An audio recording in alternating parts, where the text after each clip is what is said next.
This solar three-wheeler drives 40 miles a day on sunlight alone. No plug, no charger, no fuel. At 100 watt-hours per mile, it consumes a third of what a Tesla needs, the most efficient vehicle ever built. Yet despite 70 years of proven solar vehicle technology, the federal tax code required at least 4 wheels and wrote it out of every EV incentive. It is called the Aptera. By the end, you will know what it is, how it works, and what it saves you. Let's dive in. Right now, the average American spends roughly $4,600 a year just getting to and from work. Gas, insurance, wear, depreciation, parking. All of it burned through a vehicle that sits idle 95% of the time. Over a 10-year ownership period, that is $46,000 spent just on the commute alone. And that does not include the vehicle itself.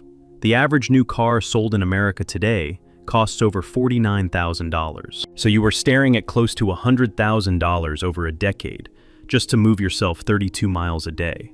And here's what makes that number even more painful. There is a vehicle that can make most of those trips on energy it pulls from the sky for free. But before we get to that, let's look at why the thing you are driving right now is as expensive as it is. If you made the switch to electric, hoping to cut the fuel bill, you traded one dependency for another. The average electric vehicle in the United States uses between 250 and 400 watt-hours of energy per mile. That is not a small appetite. A Tesla Model Y with a 75 kilowatt-hour battery weighs over 4,500 pounds. The Hummer EV tips 9,000. These are not efficient machines. They are heavy machines with oversized batteries bolted underneath to compensate for terrible aerodynamics. And those batteries are not free. A replacement pack for a Model Y runs $12,000 to $15,000. The lithium-ion chemistry inside it starts degrading the moment it leaves the factory. After 8 to 10 years, most packs have lost 10 to 15% of their original capacity. That is not a defect, that is the design. The battery is a consumable, and the replacement cycle is the profit model. Meanwhile, the charging infrastructure that was supposed to make all of this seamless is still patchy, unreliable, and in many rural parts of the country, non-existent. If you do not have a garage with a 240-volt outlet, you are dependent on someone else's grid, someone else's outlet, and someone else's pricing schedule. You swapped the gas pump for a different kind of leash. And when you see what one California company built to eliminate that dependency entirely, you will understand why the auto industry pretended it was not possible. The reason every electric vehicle on the road today is heavy, inefficient, and grid-dependent comes down to one engineering decision. The entire auto industry made it decades ago and has never revisited it. They designed around the box. Every sedan, SUV, and truck on the market is a rectangular slab being shoved through the air.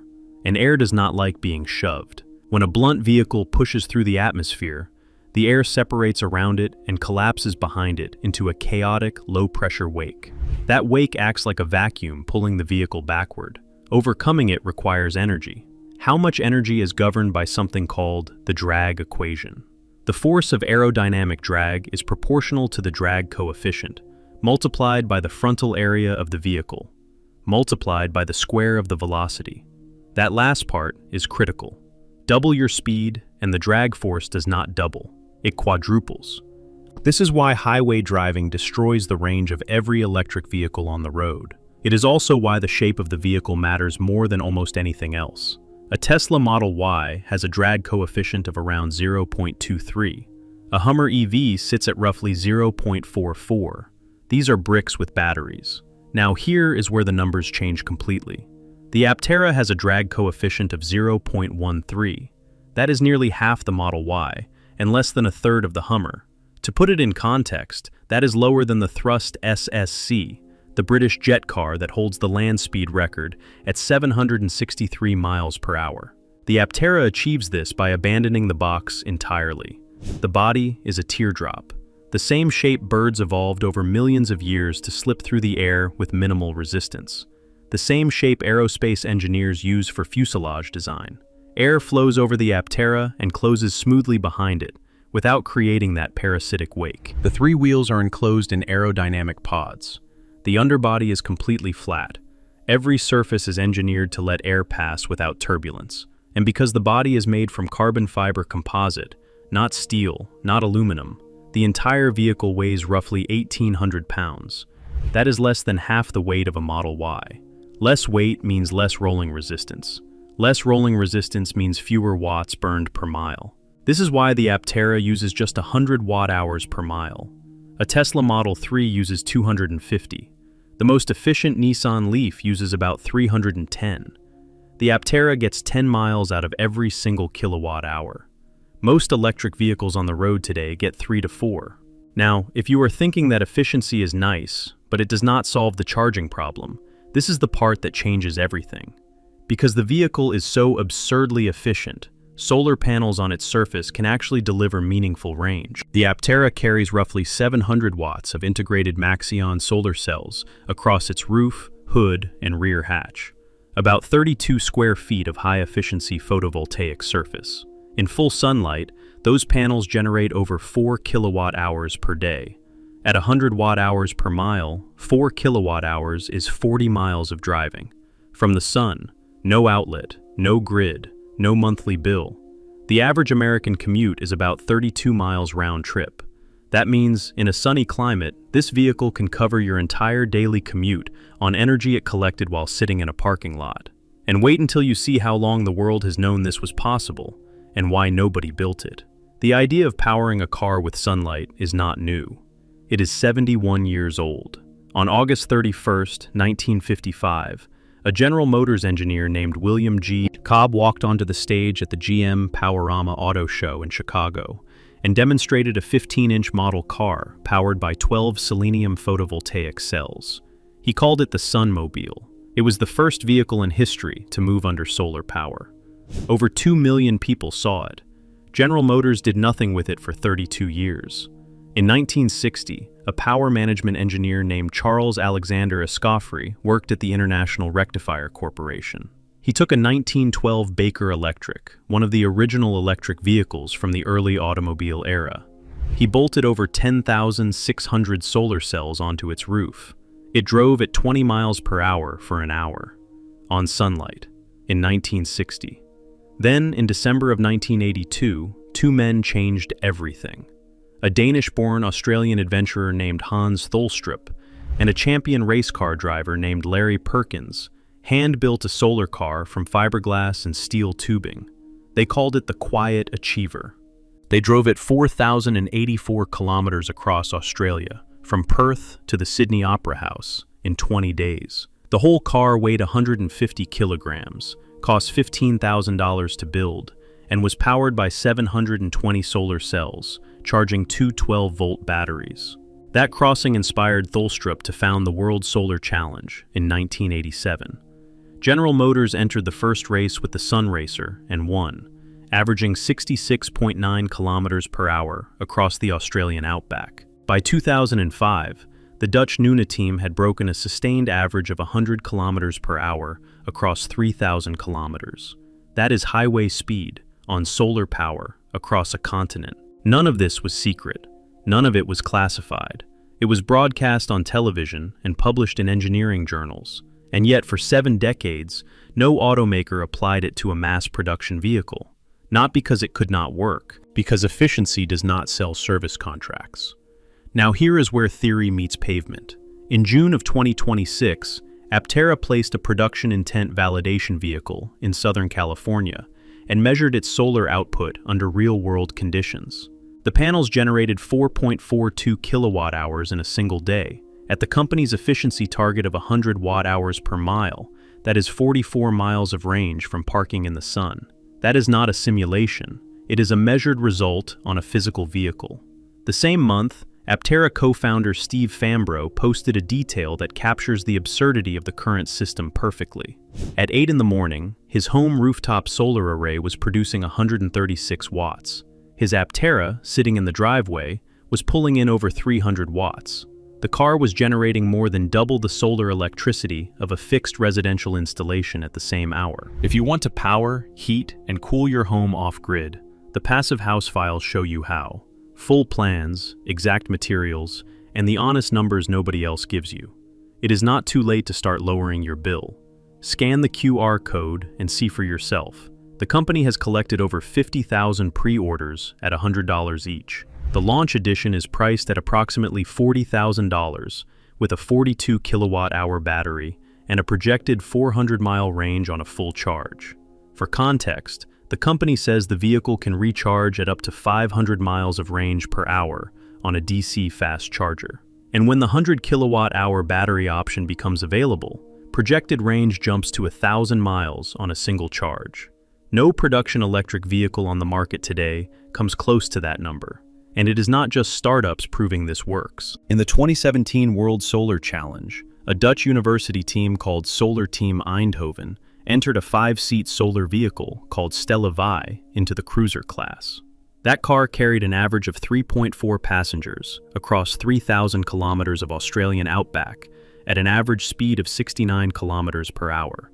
It was subsequently road registered in the Netherlands as a legal vehicle. University students, with a fraction of the budget of any automaker, built a road-legal, multi-passenger solar-powered car and drove it across a continent. The Lightyear Zero, also born from Eindhoven University engineers, went into production in Finland in December of 2022. It carried 5 square meters of solar cells and achieved a rated range of 625 kilometers.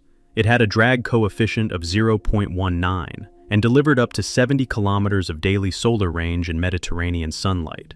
The technology worked flawlessly. 2 months later, the company declared bankruptcy, not because the car failed, because the financial system did. Lightyear came back, restructured, tried again with the Lightyear 2, and went bankrupt a second time in 2024. The German startup Sono Motors followed the same trajectory. Both had tens of thousands of pre-orders. Both proved the technology. Both were destroyed by funding gaps. The technology keeps working, the financing keeps collapsing. That is not a coincidence, it is a pattern. The physics has been settled for 7 decades. University teams cross continents on sunlight every 2 years. 50,000 people have put money down on a solar 3-wheeler. So why is there not a single mass-produced solar vehicle on any American road? The answer is structural, and it starts with 6 words in the tax code. Internal Revenue Code Section 30D defined a qualifying clean vehicle as a motor vehicle with, and this is the exact statutory language,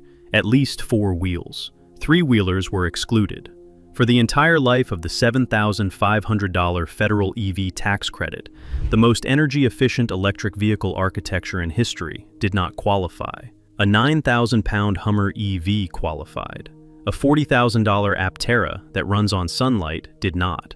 That credit was worth up to $7,500, enough to shift a purchase decision for millions of buyers. And while the One Big Beautiful Bill Act of 2025 killed all EV credits after September 30th of that year, the structural point remains. When the incentive existed, it was written to reward heavy, 4-wheeled, battery-dependent vehicles. Vehicles that consume more energy, require larger batteries, demand more charging infrastructure, and generate more recurring revenue for the manufacturers and dealers who lobbied for the rules in the first place. Beyond the tax code, the safety certification system has no framework for vehicles like this. The National Highway Traffic Safety Administration does not crash test auto cycles. That means no star rating, no consumer comparison, no standardized data for insurance underwriters to price a policy against. Some states classify 3-wheelers as motorcycles, others treat them as autocycles with a standard driver license. The regulatory patchwork makes nationwide distribution a logistical nightmare for any company that does not have a billion-dollar compliance department. Now, if you are thinking that maybe these barriers exist for good safety reasons, consider this.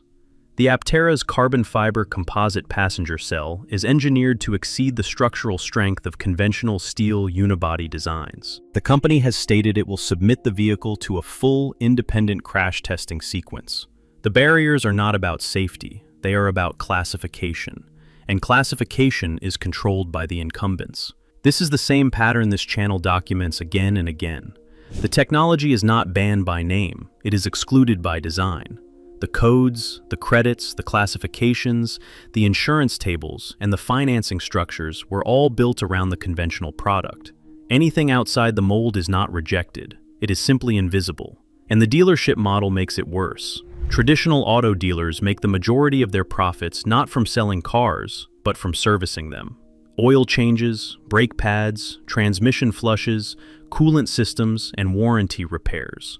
An Aptera has no engine, no transmission, no exhaust system, no coolant loop, and regenerative braking that extends pad life by years. There is almost nothing for a service department to sell you. That is great for the owner. It is terrible for the dealer. The $2.3 trillion global auto industry profits from complexity, weight, service intervals, and battery replacement cycles. There is no revenue model in a car that gets its fuel from the sky, has almost no moving parts, and weighs less than a concert grand piano. We are told that bigger batteries and faster chargers are the future of transportation. But in reality, the battery-dependent model is the primitive solution. It requires brute force, massive weight, and an entire infrastructure of cables, stations, and grid capacity to function. The solar vehicle is the elegant solution. It harvests energy passively, stores only what it needs, and decouples the driver from every external system. The industry chose the path that generates the most recurring revenue, not the path that generates the most efficiency. If you are seriously considering an Aptera, here is what the numbers look like. The launch edition is priced at approximately $40,000. You can reserve one today with a fully refundable $100 deposit at aptera.us. It ships with a 42 kilowatt-hour battery and a projected 400-mile range. The integrated 700-watt solar array adds up to 40 miles per day in sunny climates like Southern California, Arizona, and Texas. In cloudier regions like the Pacific Northwest or the Upper Midwest, expect 15 to 25 miles of daily solar contribution. That still offsets a meaningful share of the average American commute, which runs about 32 miles round trip. The Aptera is classified as an auto cycle in most states, meaning you can drive it on a standard license, but check your state specifically before ordering. A handful still require a motorcycle endorsement for three-wheeled vehicles. The vehicle seats 2, has 32.5 cubic feet of cargo space, and charges on any level 2 or DC fast charger, just like a conventional EV. The interior features a large central display, digital rear-view mirrors, and a yoke-style steering wheel. The doors open upward like a Lamborghini, which is not just for style. It reduces door swing clearance needed in tight parking. The vehicle accelerates from 0 to 60 in 3.5 to 5.5 seconds, depending on whether you choose front-wheel drive or all-wheel drive. That puts it in the same acceleration bracket as a BMW 3 Series. This is not a golf cart. If your daily driving is under 40 miles and you live in a sunny state, the math says you may never need to plug in. That is not a marketing slogan. It is arithmetic. 700 watts of solar, 4+ kilowatt hours per day, 100 watt-hours per mile. For those not ready for a three-wheeled vehicle, there is a simpler first step. If you already have an EV, pair it with a home rooftop solar array. A 5 kilowatt system in a sunny climate generates 20 to 25 kilowatt hours per day, more than enough to offset your daily commuting charge. It will not match the Aptera's efficiency, but it will start to decouple your transportation from the grid. The key supplier to know is Maxion Solar Technologies, which manufactures the high-efficiency cells validated on the Aptera in the June 2026 test. Their panels are among the highest efficiency commercially available residential cells on the market. There are real limitations that deserve honest mention. The Aptera seats 2. If you have a family of 4, this is a second vehicle at best. The three-wheel configuration, while highway legal and classified as an auto cycle, raises stability questions that will only be resolved by independent third-party testing. Solar range drops hard in northern latitudes and overcast climates. If you live in Seattle, you are not getting 40 miles a day from the sun, maybe 15 on a decent day. And the single most important caveat: as of June 2026, Aptera has not delivered one production vehicle to a paying customer. The company went through a prior bankruptcy in 2008. Delivery timelines have slipped multiple times. 50,000 reservations are encouraging, but reservations are not deliveries. Lightyear had 40,000 orders and still went under, twice. The solar electric vehicle is a 70-year-old idea built on physics that has been understood since 1839, when Edmund Becquerel first observed the photovoltaic effect. A vehicle so efficient that 3 square meters of solar cells can drive it farther than most Americans commute in a day. It consumes a third of the energy of a Tesla, weighs less than half as much, and costs less than the average new car in America. And the system classified it out of existence because it has 3 wheels instead of 4. A lot of what this channel covers works exactly as claimed and costs less than what replaced it.